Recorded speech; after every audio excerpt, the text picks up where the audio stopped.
Hello viewers, मैं आपका दोस्त नेटवर्क मार्केटिंग मोटिवेशनल स्पीकर आज आप सबकी खिदमत में बेहतरीन एक शानदार जबरदस्त वीडियो लेकर हाजिर हुआ हूं आप सभी के लिए। तो व्यूअर्स, आप सबके लिए एक प्यारी सी लाइन बोलना चाहता हूं। कामयाबी की राहों में लोग अक्सर पत्थर फेंका करते हैं। डिपेंड आप सब पे करता है कि उस पत्थर का आप क्या बनाना चाहते हैं। कामयाबी का पुल बनाना चाहते हैं या रुकावट की दीवार बनाना चाहते हैं। तो व्यूअर्स, आज इस वीडियो में हम आपको समझाने वाले हैं, बताने वाले हैं कि एक गरीब घर का लड़का कैसे अमीर बना, कैसे आज पूरे हिंदुस्तान पे राज कर रहा है। और इस वीडियो में बताई हुई बातों को अगर आपने दिल और दिमाग लगा के समझ लिया तो जिंदगी में आपको सफल और कामयाब बनने से दुनिया की कोई ताकत, कोई हस्ती नहीं रोक सकती।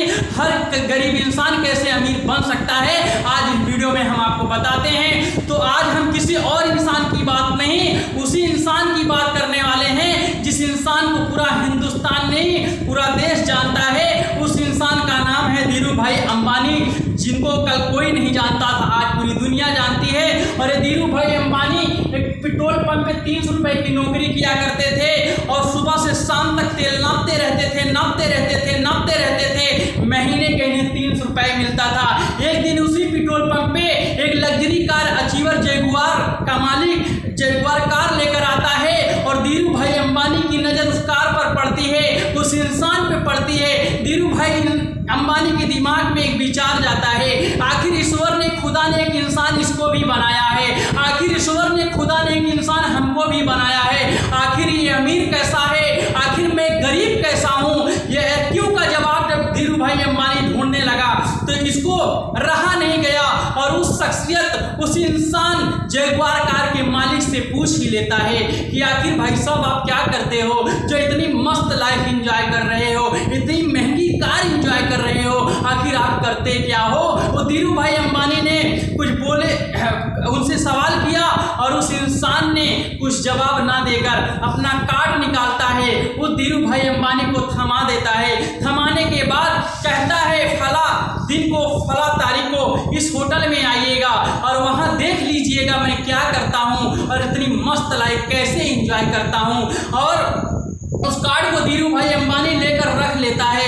रखने के बाद वो मंथ पूरा हो जाता है, उसे 300 रुपये सैलरी मिल जाती है और उसी पेट्रोल पंप पे उसी के साथ में 10 लोग और काम किया करते थे। उस 10 में एक धीरू भाई अंबानी भी था और धीरू भाई अंबानी अपने 9 साथियों को कहते हैं चलो और उस होटल में देखते हैं कि वो जगुआर कार का मालिक कैसे जगुआर कार का मालिक बना, कैसे इतनी मस्त लाइफ एंजॉय कर रहा है, चलो और देख कर आते हैं, समझ कर आते हैं। इन 9 लोगों ने उनके साथ नहीं गए, लेकिन वो धीरू भाई अंबानी अकेला उस होटल में गया और होटल में जाने के बाद जब रिटर्न आया तो 9 लोगों ने धीरू भाई अंबानी का मजाक उड़ाया कि इसके बीवी बच्चे हैं, ये अपने बीवी बच्चों का ख्याल नहीं करता, ये कितना बेकार इंसान है। सैलरी पाने के बाद 5 स्टार 4 स्टार होटल में जाके कॉफी और चाय पी रहा है।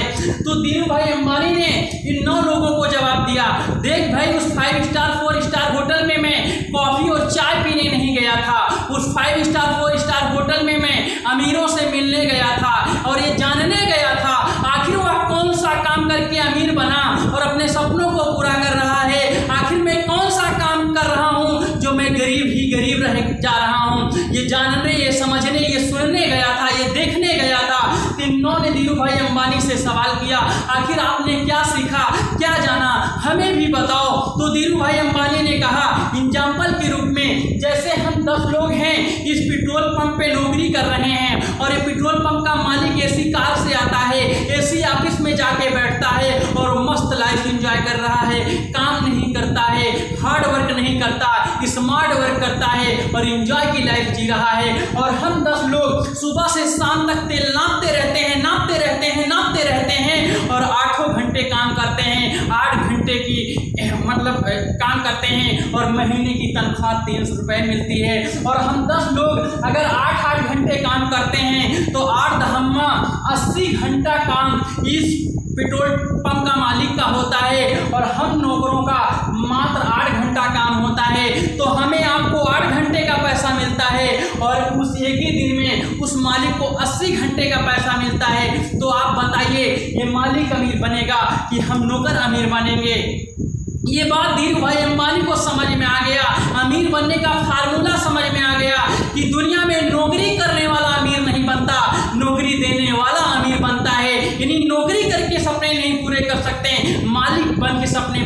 सकते हैं, मालिक बन के एंजॉय की लाइफ, लग्जरी लाइफ जी सकते हैं। ये धीरू भाई अंबानी को समझ में आ गया। तो धीरू भाई अंबानी उस पेट्रोल पंप की नौकरी को रिजाइन देता है। रिजाइन देने के बाद अपने घर को जाता है और इसके दो बेटे अनिल अंबानी और मुकेश अंबानी थे, इसकी बीवी थी और इसके मम्मी पापा भी थे और इसकी वाइफ तावे पे रोटी बना रही थी और छोटे छोटे अनिल अंबानी मुकेश अंबानी थे और कहते थे माँ खाना लाओ, भूख लगी है। माँ कहती बेटा खाना बन जाने दीजिए तो मैं आपको खिलाती हूँ, और खाना बनाने के बाद अपने बेटों को देती है कि ले बेटा तू खा ले। तो बेटे कहते हैं माँ सब्जी भी लाओ। तो माँ कहती बेटा तेरे बाप के पास इतने पैसे नहीं थे कि वो सब्जी ला सकें और मैं तेरे को बनाकर खिला सकूं, ले बेटा तू नमक से खा ले। बेटा नमक लेता है, कहता ये चटनी है, फिर थोड़ा नमक लेता है, कहता ये दाल है, फिर थोड़ा सा नमक लेता है, कहता ये सब्जी है। इतने में सुन रहे होते हैं धीरू भाई अंबानी, बेटे को एक चाटा मारते हैं। कहा बेटा अगर तुझे कल्पना ही करना है, अगर तुझे सोचना ही है तो बड़ा सोच, छोटा क्यों सोच रहा है? हाँ ऐसा सोच बेटा कि ये मटर पनीर है, ये शाही पनीर है, ये सलाद है, बड़ा सोच, छोटा क्यों सोच रहा है? अगर सोच ही रहा है तो वो धीरू भाई अंबानी ऐसे सोच रहे होते हैं एक चेयर पे बैठकर, और सोचते सोचते उनके दिमाग में एक आइडिया आता है कि अब मुझे अमीर बनने का फार्मूला पता चल गया। इस आइडिया को हम अपनाते हैं और हम भी एक दिन इस दुनिया के अमीर और कामयाब इंसानों में से मेरा नाम एक होगा, जिस नाम को पूरी दुनिया जानेगी। वो नाम कोई और नहीं, धीरू भाई अंबानी का होगा। वो धीरू भाई अंबानी के दिमाग में विचार चल रहे होते हैं और उन्होंने एक कमरा किराए का लिया और कुर्सी मेज लगवाया, पूरे शहर में पॉम्पलेट छपवा दिया और उसमें लिखवा दिया फला तारीख को फला स्थान पे इंटरव्यू है, सैलरी 10,000 रुपए महीने हैं। तो बहुत सारे लोग पढ़े लिखे बड़ी बड़ी डिग्री लेकर बेरोजगारी की दुनिया में दर दर भटक रहे थे, एक नौकरी की तलाश कर रहे थे। जब उन लोगों की नज़र उस पॉम्पलेट पर जाती है तो पढ़ते हैं कि फला तारीख को फला जगह इंटरव्यू है, सैलरी 10,000 रुपए महीने हैं, चलते हैं इंटरव्यू देते हैं, अगर पास हो जाते हैं तो 10,000 रुपए की नौकरी तो फिक्स हो जाएगी। तो बहुत सारे लोग उस तारीख को वो धीरू भाई अंबानी के वहाँ जाते हैं और वहाँ पर जाने के बाद बहुत भीड़ जब धीरू भाई अंबानी देखते हैं तो मने मन में मुस्कुरा रहे हैं कि मैं तो खुद ही कंगाल पति हूँ और यहाँ पर इतने सारे नौकरी करने वाले इकट्ठे हो गए। तो धीरू भाई अंबानी ने दिमाग से काम लेते हुए 10 ग्रेजुएट पढ़े लिखे लोगों को सेलेक्ट कर लिया।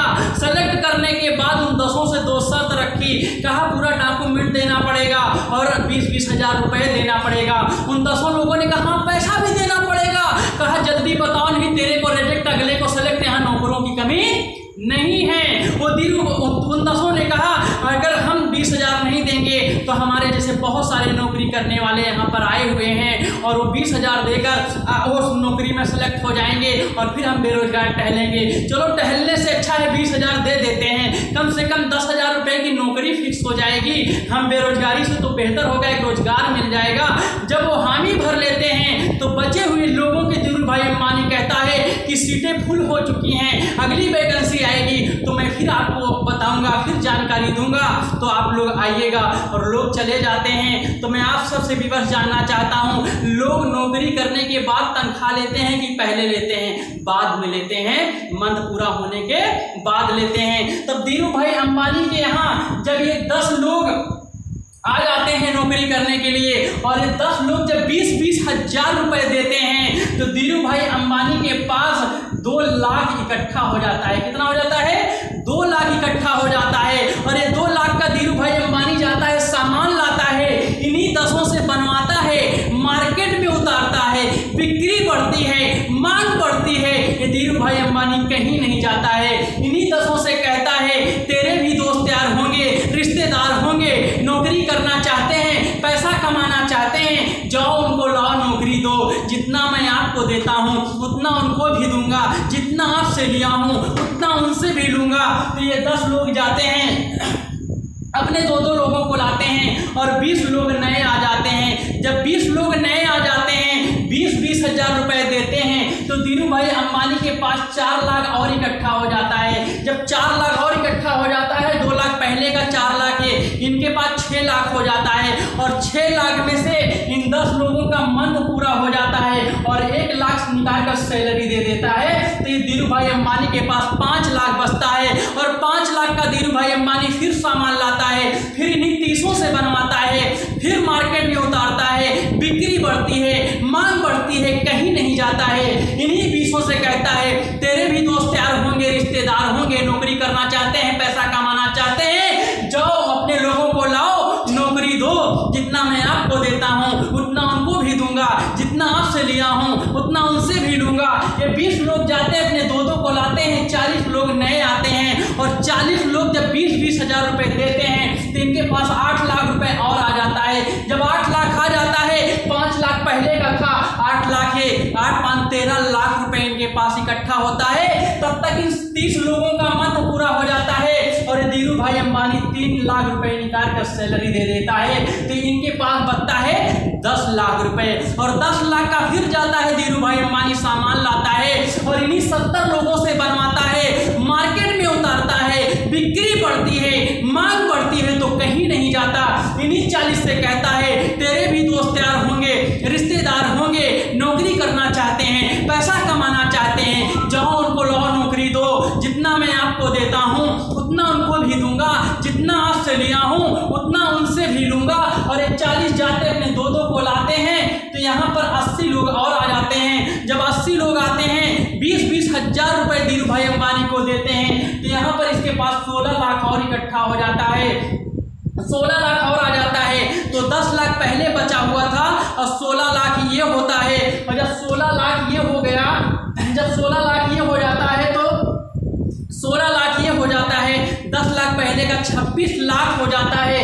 तब तक इन 60 लोगों का मंथ पूरा हो जाता है और धीरू भाई अंबानी 6 लाख रुपए इन 60 लोगों को तनख्वाह दे देता है। और देने के बाद धीरू भाई अंबानी के पास 20 लाख रुपए बचता है। और ऐसे ही करते करते एक गरीब घर का लड़का आज हिंदुस्तान का सबसे अमीर आदमी बना बैठा है, क्योंकि रिलायंस जैसी कंपनी में 16 से 17 लाख लोग काम करते हैं और 16 से 17 लाख लोग 8 घंटे काम करते हैं। इन्हें 8 घंटे की तनख्वाह मिलती है, इन्हें 8 घंटे की पैसा मिलता है, इनका लिमिटेड काम होता है, इन्हें लिमिटेड इनकम आती है। और धीरू भाई अंबानी का अनलिमिटेड काम होता है, अनलिमिटेड पैसा आता है, अनलिमिटेड पैसा आता है, इसलिए वो हिंदुस्तान का अमीर आदमी बना, इसलिए आज हिंदुस्तान पे राज कर रहा है। तो ये किसकी पावर है? मैडर की किस पावर है? ये नेटवर्क की पावर है। अगर ये नेटवर्क नहीं बनाया होता, लोगों को रोजगार नहीं दिया होता तो इसका अनलिमिटेड काम नहीं होता। जब अनलिमिटेड घंटे काम नहीं होते तो अनलिमिटेड कभी पैसे भी नहीं आते और ये हिंदुस्तान का अमीर आदमी नहीं बन पाता।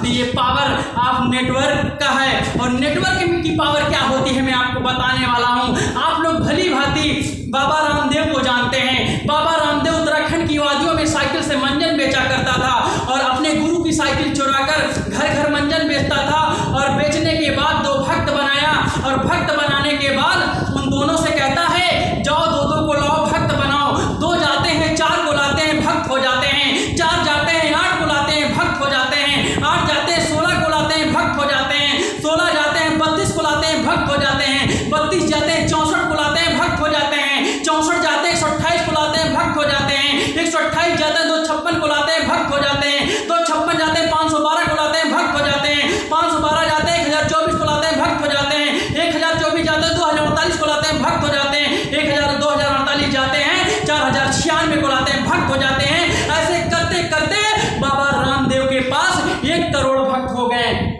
1 करोड़ भक्त हो गए और 1 करोड़ भक्तों ने दान पेटी में 1 रुपए डाला तो बाबा रामदेव की इनकम 1 करोड़ रुपए डेली होती है। अब बताइए लग्जरी कार से बाबा चलेंगे या भक्त चलेगा?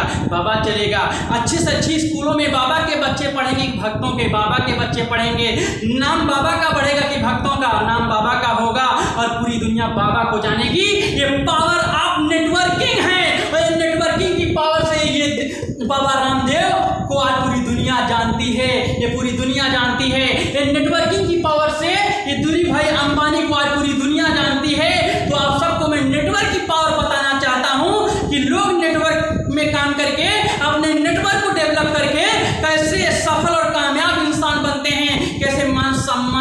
इज्जत पाते हैं। आप इनकी पावरों से समझ गए होंगे, मेरी बातों को समझ गए होंगे कि मैं क्या समझाने वाला हूं। तो इतनी प्यारी सोच के लिए कि धीरू भाई अंबानी के लिए मैं एक लाइन बोला करता हूँ, नजरिया दो प्रकार की होती है, एक पॉजिटिव होती है, एक निगेटिव होती है, इन्हीं का अच्छा होता है, एक बुरा होता है। जिनके लिए मैं एक लाइन बोला करता हूँ, अरे नजरिया बदल दो, नजारे बदल जाएंगे, और सोच बदल दो, इरादे बदल जाएंगे। कश्तियों को बदलने की जरूरत नहीं, खुद को बदलो, लोग खुद ब खुद बदल जाएंगे, लोग खुद ब खुद बदल जाएंगे। तो माय डियर फ्रेंड्स, गरीब होना अभिशाप नहीं है, गरीब होना अभिशाप नहीं है, गरीबी को भाग मान के स्वीकार कर लेना सबसे बड़ा अभिशाप है। मेरा कहने का मतलब है, आप गरीब घर में जन्म लिए हो तो आप ये मत सोचो कि मैं अमीर बन नहीं सकता। आप ये सोचो, ईश्वर ने, खुदा ने मुझे इस गरीब घर में जन्म दिया है, तो अपने दम पर मैं इस घर को अमीरी में बदल कर दिखा दूंगा, अमीरी में बदल कर दिखा दूंगा। हरदम पॉजिटिव सोचो, निगेटिव नहीं, क्योंकि इंसान दुनिया में जो सोच सकता है उसे कर सकता है, बस सोचने की हिम्मत तो करो डियर, सोचने की हिम्मत तो करो। 100% अगर ये लोग अमीर बन सकते हैं तो हम आप भी अमीर बन सकते हैं, क्योंकि ये भी एक इंसान थे और हम आप भी एक इंसान हैं। तो सोचने में कुछ जाता नहीं है, सोचोगे तभी कुछ करोगे, करोगे तभी सोचोगे। तो जाते जाते एक प्यारी सी लाइन बोलकर यहीं से हम अपनी बातों को समाप्त करेंगे। अरे गिरते हैं घुड़सवारे ही मैदाने जंग में, अरे वो तिबलिस क्या करेंगे जो घुटनों के बल चलते हैं, जो घुटनों के बल चलते हैं। तो व्यूअर्स, चैनल को सब्सक्राइब करें, वीडियो को शेयर करें, कमेंट करें। मिलते हैं अगले वीडियो के साथ ब्रेक के बाद। जय हिंद, जय भारत।